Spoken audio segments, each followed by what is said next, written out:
ನಮಸ್ಕಾರ. ನಾವು ಸುಮಾರು 28 ವರ್ಷದಿಂದ ವಾಟರ್ ಸಪ್ಲೈಯಲ್ಲಿ ವಾಟರ್ ಮ್ಯಾನ್ ಆಗಿ ಕೆಲಸ ಮಾಡ್ತಾ ಇದ್ದೀವಿ. ನಾವು ವರ್ಗುತ್ತಿಗೆ ಮೂಲಕ 28 ವರ್ಷ ಕೆಲಸ ಮಾಡಿದ್ದೀವಿ. ನಮಗೂ ನೇರ ಪಾವತಿ ಕಾಯಂ ಮಾಡಿ ಅಂತ ಕೇಳ್ಕೊಳ್ತಾವೆ. ನಮಗೂ ವಯಸ್ಸಾದ ತಂದೆ ತಾಯಿ ಮಕ್ಕಳು ಕುಟುಂಬ ಇದೆ. ಅವರು ಬಾಡಿಗೆ ಮನೆ ಬಾಡಿಗೆ ಇತ್ಯಾದಿ ಎಜುಕೇಷನ್ ಪರ್ಪಸ್ಸು ಎಲ್ಲ ಭಾಳ ಸಮಸ್ಯೆಗಳು, ಹೆಲ್ತ್ ಪರ್ಪಸ್ ವಯಸ್ಸಾಗ್ತಾ ತಂದೆ ತಾಯಿದು ಎಲ್ಲ ಭಾಳ ಸಮಸ್ಯೆಗಳಾಗ್ತಾಯಿದೆ. ನಮ್ಮ ಜೊತೆಲಿ ಕೆಲಸ ಮಾಡ್ತಕ್ಕಂಥ ಪೌರ ಕಾರ್ಮಿಕರನ್ನ ಕಾಯಂ ಮಾಡಿದ್ದೀರ. ನಮಗೂ ಮಾಡಿ ಸದನದಲ್ಲೇ ಯಾರೋ ಒಬ್ಬರು ಶಾಸಕರು ಮಾತಾಡಿದ್ದಾರೆ, ಒಂದು ಕಣ್ಣಿಗೆ ಬೆಣ್ಣೆ ಒಂದು ಕಣ್ಣಿಗೆ ಸುಣ್ಣ ಇಕ್ತಿದ್ದೀರಾ ಅಂತ. ನಮ್ಮ ಕಣ್ಣಿಗೆ ಇಕ್ಕಿರೋ ಸುಣ್ಣ ತೆಗೆದು ನಮಗೂ ಬೆಣ್ಣೆ ಹಚ್ಚಬೇಕು ಅಂತ ತಮ್ಮಲ್ಲಿ ಮನವಿ ಸರ್ಕಾರದ ಬಗ್ಗೆ ಈ ಮುಖಾಂತರ ಮನವಿ. ಕರ್ನಾಟಕ ರಾಜ್ಯ ಮುನ್ಸಿಪಲ್ ಕಾರ್ಮಿಕರ ಸಂಘದ ವತಿಯಿಂದ ಇವತ್ತು ನಾವು ಬಜೆಟ್ಗೆ ಪೌರ ಕಾರ್ಮಿಕರ ರೀತಿಯಲ್ಲಿ ಡ್ರೈವರ್ಸು, ವಾಟರ್ಮ್ಯಾನ್ಗಳು ಮತ್ತು ಲೋಡರ್ಸ್ಗಳಿಗೆ ನೇರ ಪಾವತಿ ಮಾಡಬೇಕು ಅಂತ ಹೇಳಿಬಿಟ್ಟು ಇವತ್ತು ನಾವು ಜಿಲ್ಲಾಧಿಕಾರಿಗಳ ಮುಖಾಂತರ ನಾವಿವತ್ತು ಮನವಿ ಪತ್ರವನ್ನು ಸಲ್ಲಿಸಿ, ಮತ್ತು ಮಾರ್ಚ್ 6ನೇ ತಾರೀಕು ನಾವು ಫ್ರೀಡಮ್ ಪಾರ್ಕ್ನಲ್ಲಿ ವಿಧಾನಸೌಧ ಚಲಾವಣೆ ಮಾಡ್ತಾಯಿದ್ದೀವಿ.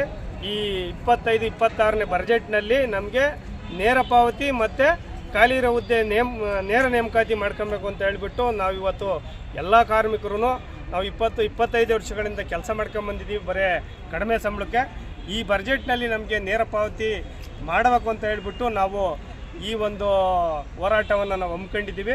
ಈ ಹೋರಾಟಕ್ಕೆ ಬೆಂಬಲ ಎಲ್ಲ ನೌಕರುಗಳು ನಾವು ಒಂದೇ ವೇದಿಕೆಗಳಿಗೆ ಸೇರಿಕೊಂಡು ಇವತ್ತು ನಾವು ಹೋರಾಟ ಮಾಡ್ತಾ ಇದ್ದೀವಿ. ಈ ಬಜೆಟ್ನಲ್ಲಿ ಏನಾದರೂ ನಮಗೆ ನೇರ ಪಾವತಿ ಕೊಡಲಿಲ್ಲ ಅಂದರೆ ಮುಂದೆ ಉಗ್ರ ಹೋರಾಟ ಮಾಡಿ ಕೆಲಸವನ್ನು ಸ್ಥಗಿತಗೊಳಿಸಿ ಎಲ್ಲರೂ ನಾವು ಒಂಥವು ಸೇರಿ ನಾವು ಮುಷ್ಕರ ಮಾಡಬೇಕಾಗುತ್ತೆ.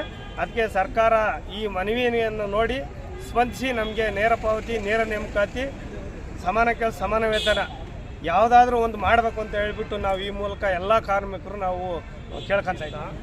ಕಸದ ಆಟೋ ಚಾಲಕರ, ಸಹಾಯಕರ, ಲೋಡರ್ಸ್, ಕ್ಲೀನರ್ಸ್ಗಳ ಸಂಘದ ಪ್ರಧಾನ ಕಾರ್ಯದರ್ಶಿ ಸರ್. ನಾವು 10-12 ವರ್ಷದಿಂದ ಮನೆ ಕಸ ಸಂಗ್ರಹಣೆ ಮಾಡೋದು, ಬೀದಿಲಿ ಬಿದ್ದಂಥ ತ್ಯಾಜ್ಯವನ್ನು ಲೋಡರ್ಸ್ಗಳೆಲ್ಲ ವಿಂಗಡಣೆ ಮಾಡಿ ಎಲ್ಲ ಮಹಾನಗರ ಪಾಲಿಕೆಗೆ ಎಲ್ಲ ಒಂದು ಇದನ್ನು ಗೌರವ ಸೂಚಿಸ್ತಾ ಇದ್ದೀವಿ ಕೆಲಸ ಮಾಡ್ತಾ.